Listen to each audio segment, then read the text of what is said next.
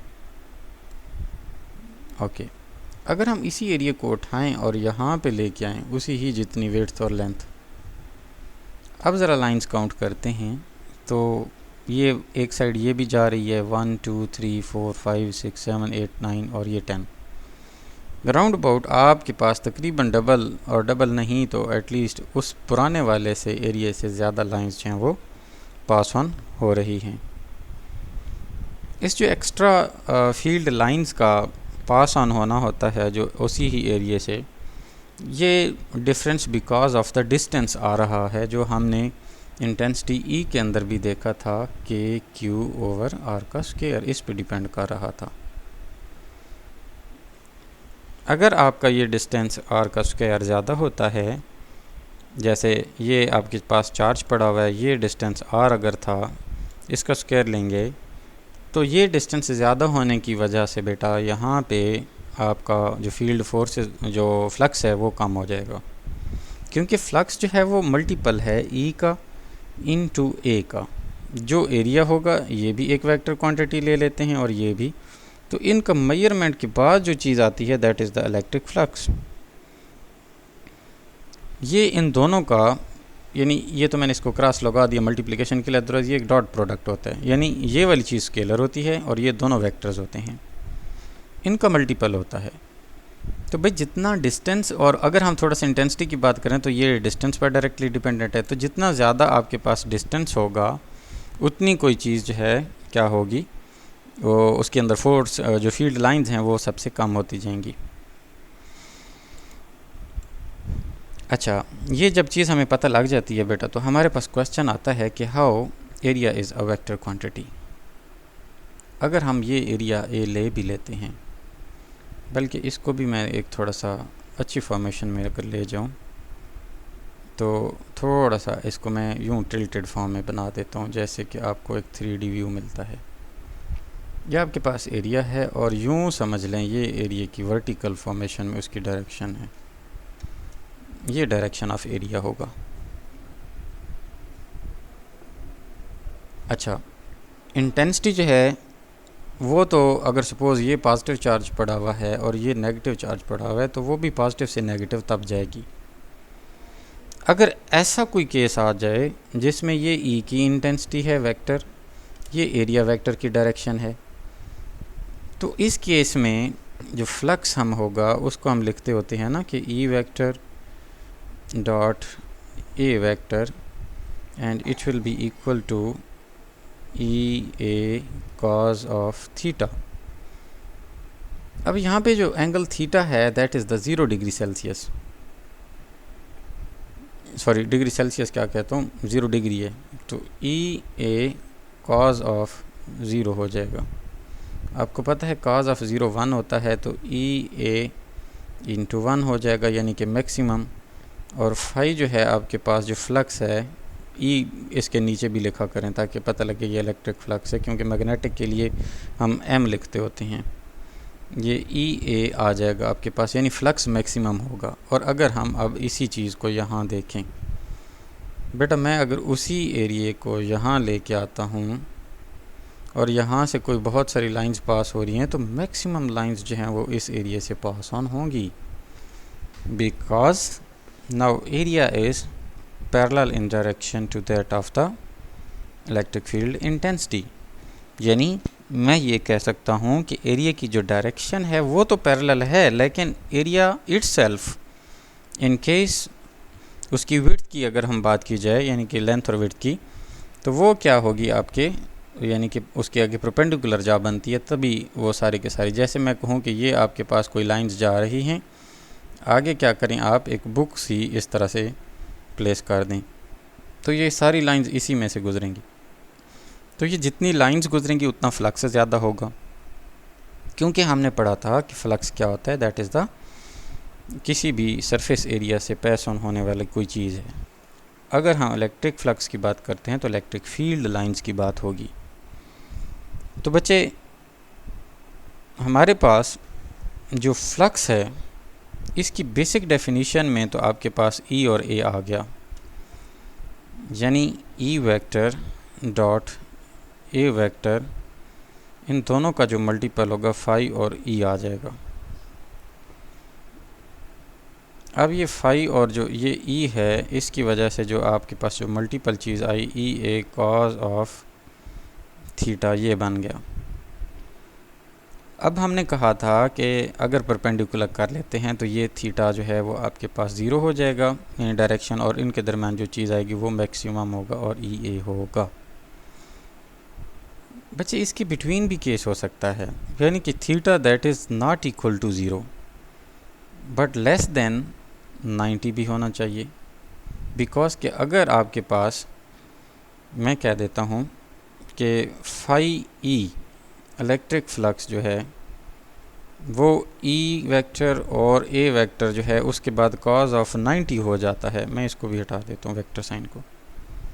तो भाई आपके पास ई ए इंटू ज़ीरो हो जाएगा क्योंकि cos 90 ज़ीरो होता है और ये ओवरऑल ज़ीरो आ जाएगा। अब इसको रिप्रेजेंटेशन के लिए जब हम डालेंगे तो याद रहे बेटे कि ये आपके पास आपकी एक बुकलेट की फॉर्मेशन है, ठीक है। अब ये उसके साथ वर्टिकल एरिया है और यहाँ पे ये पॉजिटिव चार्ज पड़ा है, ये नेगेटिव चार्ज पड़ा है। अब पॉजिटिव से नेगेटिव ये जो लाइंस होंगी ये तो सीधी ऊपर यानी उसके राइट और लेफ़्ट से गुजर जाएंगी ना। अब यूँ अगर हम एरिया रखते यूँ करके तो सारी उसमें से पास होती। अब हमने उसको वर्टिकल प्लेस कर दिया तो ये एरिया की डायरेक्शन ये हो जाएगी, फील्ड लाइंस की डायरेक्शन ये है तो ई की डायरेक्शन वो हो जाएगी। इन दोनों के बीच एंगल देखते हैं 90 का हो जाता है, तो मिनिमम लाइंस जो हैं वो पास ऑन हो रही हैं। अब इस तरह से किसी भी सरफेस एरिया से या सरफेस से पास होने वाली यानी कि आपकी इलेक्ट्रिक फील्ड लाइंस को हम क्लियर तरीके से आइडेंटिफाई कर सकते हैं और ये भी अंदाज़ा लगा सकते हैं कि उसके जो फ्लक्स की अमाउंट होगी वो क्या होगी, यानी कैलकुलेट कर सकते हैं फ्लक्स। अब ज़रूरी नहीं है कि आपके पास एंगल या तो 0 डिग्री हो या फिर आपके पास 90 डिग्री हो। यकीनन आपके जहन में ऐसा भी तो ख्याल आ सकता है कि सर हमारा जो एंगल है वो इससे हट के थोड़ा सा टिल्टेड फॉर्म में भी तो हो सकता है। यानी ज़रूरी नहीं है मैं कहूँ कि ये एरिया की डायरेक्शन यूँ कर देते हैं, यानी सीधी इस तरह हमने वर्टिकल नहीं रखा बल्कि थोड़ा सा टिल्ट करके रखा हुआ है, और दूसरा हमने सीधा भी ऊपर नहीं रखा जो कि ये वाला केस था, ये भी नहीं कर रहे हम, और इस तरह वर्टिकल रख के यूँ भी नहीं करके जा रहे। यानी ना तो हमारे पास ये 90 का एंगल दे रहे हैं ना ही 0 डिग्री का, तो ये कहीं दरमियान में कोई एंगल है। अब जब फ्लक्स की बात होगी तो फ्लक्स की कुछ लाइंस जो हैं वो आपके पास इधर से पास ऑन होंगी और कुछ जो हैं वो टिल्टेड होने की वजह से पास ऑन नहीं होंगी। इस तरह का जब केस आएगा तो आप यहाँ पे ई ए कॉज ऑफ थीटा पूरा लिखेंगे और जो थीटा की वैल्यू होगी वो भी पुट अप करेंगे। तो बच्चे ये एक तरीक़ाकार है आपके पास जिससे आप फ्लक्स फाइंड आउट कर सकते हैं। अगर हम इन सारी ऊपर की गई जारी डिस्कशन को देखें तो हमारे पास इलेक्ट्रिक फ्लक्स एक चीज़ आई थी, इलेक्ट्रिक फ्लक्स। इलेक्ट्रिक फ्लक्स की वजह से बेटे हमने यानी कि जो नंबर ऑफ़ लाइंस थी, फील्ड लाइंस, हमने कहा कि ये वही चीज़ होती है। तो इलेक्ट्रिक फ्लक्स जो है वो आपका मैक्सिमम भी हो सकता है, यही इलेक्ट्रिक फ्लक्स आपका मिनिमम भी हो सकता है। तो इसके अलावा जो है वो आपके पास इन बिटवीन भी हो सकता है।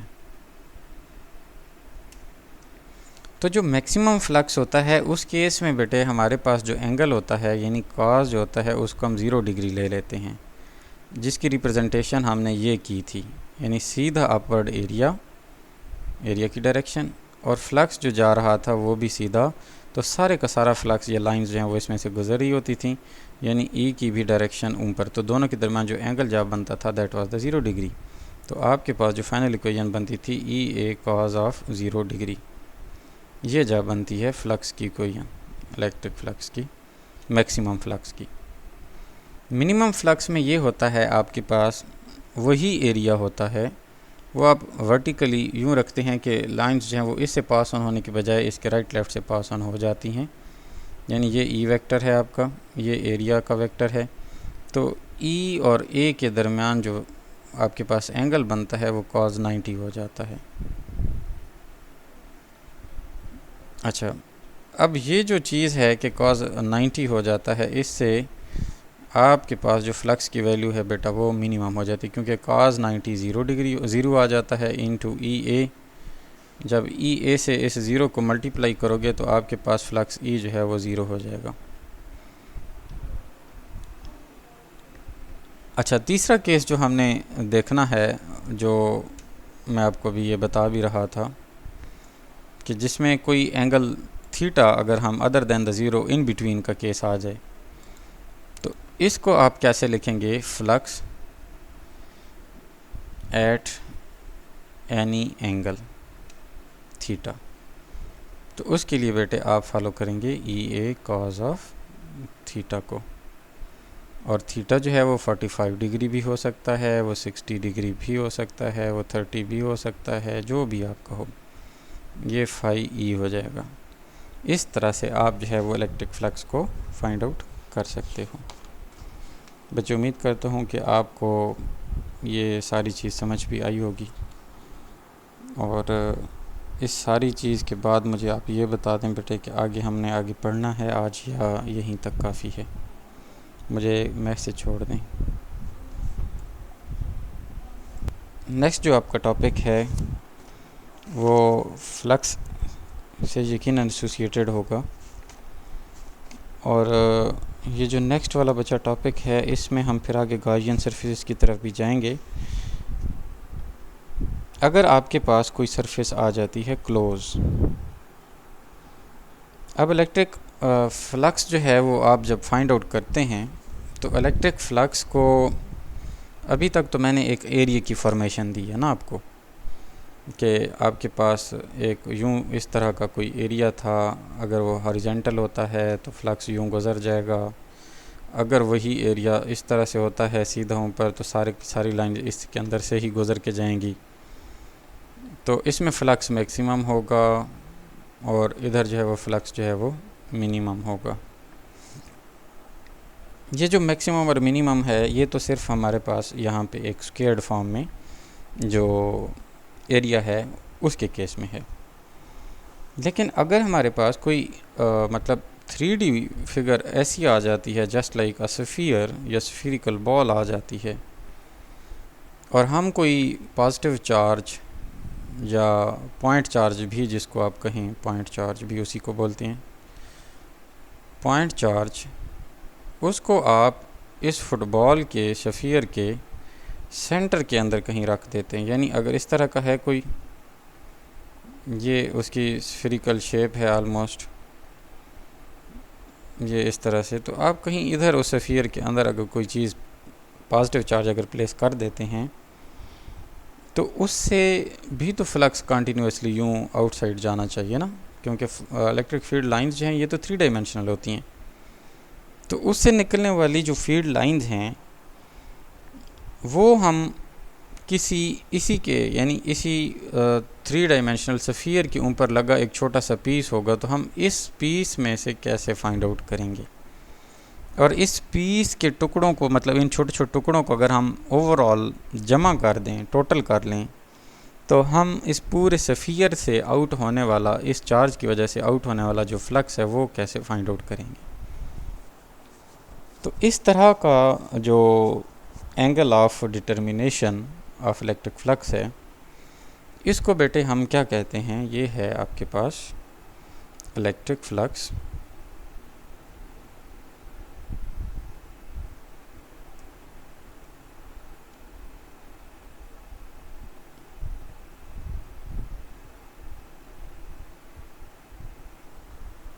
Through closed surface.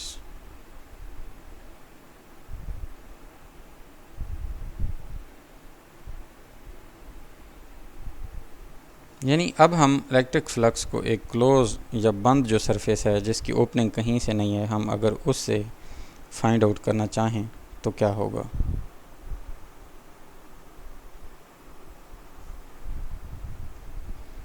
बेटे, एक अरसे दराज से अगर मैं यहाँ से इस डिस्कशन ऑफ यानी कि जो इलेक्ट्रिक फील्ड वाला सीन है, इससे पहले मैं अगर एक जनरल चीज़ बताऊं आपको, ये कोई एक फिगर है, ये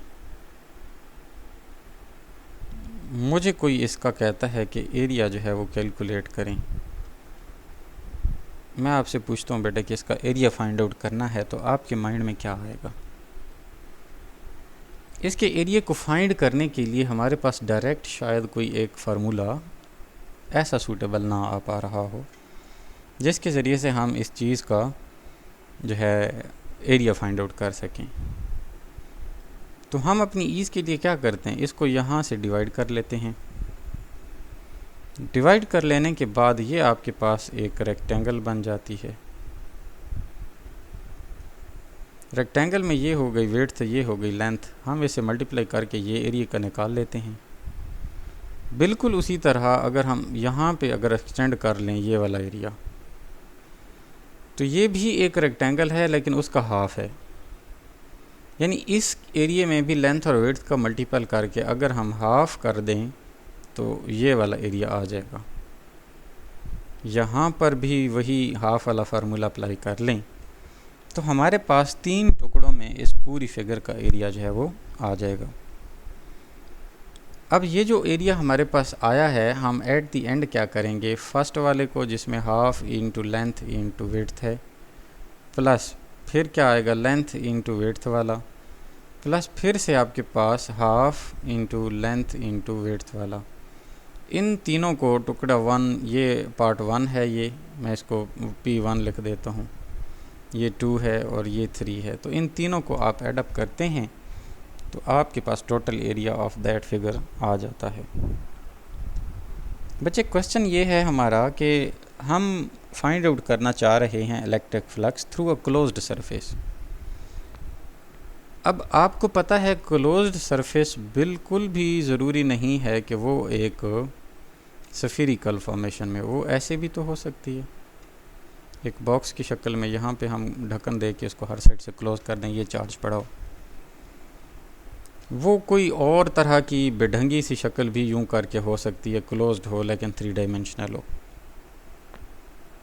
तो क्वेश्चन ये होता है, या हमारे लिए जो कम्प्लेक्सिटी क्रिएट होती है वो ये है कि हम इस तरह की कम्प्लेक्स सरफेसेस का कैसे इलेक्ट्रिक फ्लक्स जो है वो फाइंड आउट करेंगे, या कोई ऐसा तरीका है कि जिसको हम यूनिवर्सलाइज कर दें, या तरीक़ाकार को हम यानी कि ब्रॉड करें और उस तरीक़ाकार से हम क्या करें, सब पे वो चीज़ इम्प्लीमेंट करके अपने लिए ईज़ पैदा कर सकें। उसके लिए बेटे हम सबसे पहले एक सिंपलेस्ट फिगर को ले लेते हैं। देखें अक्ल का तकाजा भी यही है कि सिंपलेस्ट वे से कॉम्प्लेक्स रास्ते की तरफ जाया जाए। अगर हम सिंपलेस्ट वे का जब ट्रैक लेते हैं तो हमारे पास जो स्फीयर है ना, वो एक सिंपलेस्ट जो है वो मतलब 3 डायमेंशनल फिगर है, क्योंकि इसका एरिया हमारे पास बड़ी इजीली फाइंड आउट किया जा सकता है स्फीयर के एरिया का फार्मूला लगा के। अब क्वेश्चन ये है कि स्फीयर के लिए हमारे पास थोड़ी थोड़ी कर्व सरफेस भी आती जाएगी ना, यानी ये आखिर कहीं ना कहीं से तो कर्व होगा। तो हम एक काम करते हैं कि हम पैचेस बना लेते हैं। जैसे मैं कहूँ कि आपके पास फ़ुटबॉल जो होती है, जो अक्सर फीफा वर्ल्ड कप के अंदर भी आपने देखी होगी, उसके ऊपर पेंटागन या हेक्सागोनल शेप के पैचेस लगे होते हैं। ये इस तरह के पैचेस जो उसकी डायरेक्शन थोड़ी सी दे रहे होते हैं या एक लुक बना रहे होते हैं, लेकिन वो सारे के सारे पैचेस जब यूनाइट होते हैं तो एक 3 dimensional figure of the football जो है वो बना रहे होते हैं और वो स्फीयर होती है। अब हमने ये पैचेस का कंसेप्ट फीफा वर्ल्ड कप की फ़ुटबॉल से लेके हम कोई ऐसा तरीक़ाकार अपना लेते हैं कि हम इसका एरिया फाइंड आउट कर लें। जैसे मैंने कहा था, इसको यूं करके यहाँ से एरिया निकल आएगा, ये भी हाफ कर लें, ये भी निकाल लें, ये भी निकाल लें, ये भी निकाल लें, तो हमारे पास एक पैच का एरिया तो आ जाएगा ना। अगर हम यूं करें बेटा कि सेंट्रल प्लेस पे आपके पास Q पॉजिटिव चार्ज हो और यहाँ से निकलने वाला आगे आपके पास एक पैच पड़ा है, हम इस पैच से पैस ऑन होने वाली यानी एक पैच में से कितना फ्लक्स आता है अगर हम ये निकाल लें उसके लिए ज़रूरी है कि फ्लक्स फॉर 1E यानी कि फ़र्स्ट इलेक्ट्रिक फ्लक्स जो है वो आपका होगा इलेक्ट्रिक इंटेंसिटी जो कि चार्ज की होगी इनटू एरिया 1, यानी आपके पास जो पहला एरिया होगा वो।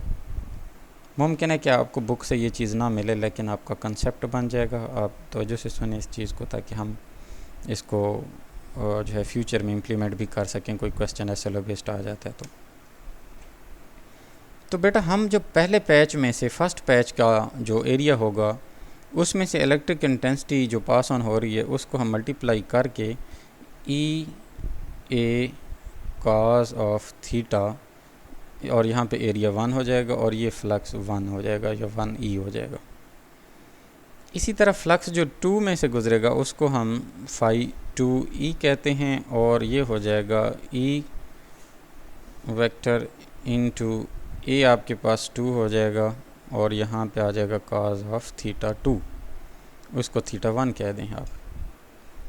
बेटा यही पैटर्न चलता चलता चलता आपके पास n नंबर ऑफ़ पैचेस अगर हमारे पास हैं तो फाई जो है वो NE हो जाएगा, will be equal to E electric intensity into area of the nth patch या पार्ट, और आगे कॉस ऑफ थीटा n आ जाएगा। अब इस तरीक़ाकार से आपके पास हर पैच का either the number of these patches is 10 और अल्टीमेट नंबर अप टू 10 तक, जहाँ तक भी आपके पास जहन में आता है, वो सारों का आपने अलग अलग फ्लक्स निकाल लिया। बिल्कुल बिल्कुल उसी ही तरीके के साथ जिस तरह हमने कहा था, कोई इस तरह की फ़िगर ले लें तो ये एरिया अलग निकाल लें, ये अलग, और टोटल को सम अप कर लें तो एरिया टोटल आ जाएगा। अब हमारा बेटा पर्पस क्या था, हमने तो कैलकुलेट करना था फ्लक्स। तो फ्लक्स जो टोटल है ना, टोटल और E for electric will be equal to flux for 1E यानी पहला electric flux plus flux 2E plus electric flux 3E और प्लस ये चलते जाते हैं और फ्लक्स NE आ जाएगा यहाँ तक। अब बेटा अगर हम इस टोटल को, मतलब ये सारे का सारा जो कुछ भी लिखा हुआ है इसको हमने E टोटल से लिखा हुआ है, यानी इलेक्ट्रिक फ्लक्स टोटल है, तो हमारे पास जो यानी कि फ्लक्स टोटल होगा, टोटल इलेक्ट्रिक फ्लक्स, वो इसकी भी वैल्यू पुट कर दें, इसकी भी पुट कर दें, इसकी भी पुट कर दें। ज़रा 1 की वैल्यू पुट करें तो वो हो जाएगा E वेक्टर, या वेक्टर को आप छोड़ ही दें तो E ए मैग्नीट्यूडल फॉर्म लिखें 1 और कॉस ऑफ थीटा 1। अब इसकी वैल्यू लिखें तो प्लस में E area 2 cos of theta 2, और ये करते करते सारों का जमा करते करते E एरिया n और कॉस ऑफ थीटा n ये हो जाएगा। अब इस तरीके से आपके पास टोटल इलेक्ट्रिक फ्लक्स की, एक पैच की, दूसरे पैच की, चलते चलते हमने n नंबर ऑफ़ पैचेस तक जो इलेक्ट्रिक फ्लक्स टोटल बनता है उसकी इंडिविजुअल समेशन के साथ वैल्यू लिख लिए।